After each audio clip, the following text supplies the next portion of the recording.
সাবেক president Donald Trump তার বিরুদ্ধে 2020 সালের নির্বাচনের ফল পাল্টে দেওয়ার মামলায় সংশোধিত অভিযোগে দোষী নন বলে দাবি করেছেন। মঙ্গলবার একটি আদালতে দায়ের করা তথ্যে এই কথা বলা হয়েছে। ট্রাম্প ওয়াশিংটনের ইউএস ডিস্ট্রিক্ট কোর্টে একটি মামলার শুনানির সময় হাজিরা না দেওয়ার জন্য আদালতকে অনুরোধ জানান।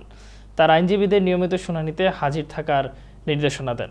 গত সপ্তাহে বিশেষ কাউন্সিল জ্যাক স্মিথ হোয়াইট হাউসের রিপাবলিকান প্রার্থী ট্রাম্পের বিরুদ্ধে ডেমোক্র্যাট জো বাইডেনের কাছে হেরে যাওয়ায় নির্বাচনের ফলকে পাল্টে দেওয়ার প্রচেষ্টা করেছিলেন বলে নতুন একটি অভিযোগ দাখিল করেন।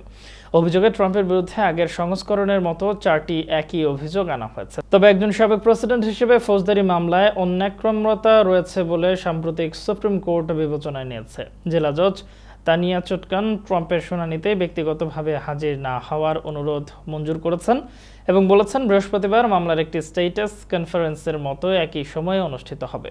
ট্রাম্পের আইনজীবীরা ডেমোক্রেটিক ট্রাম্পের প্রতিদ্বন্দ্বী প্রেসিডেন্ট প্রার্থী কামালা হ্যারিসের সঙ্গে নভেম্বরের নির্বাচন পর্যন্ত বিচার বিলম্বিত করার চেষ্টা করছেন।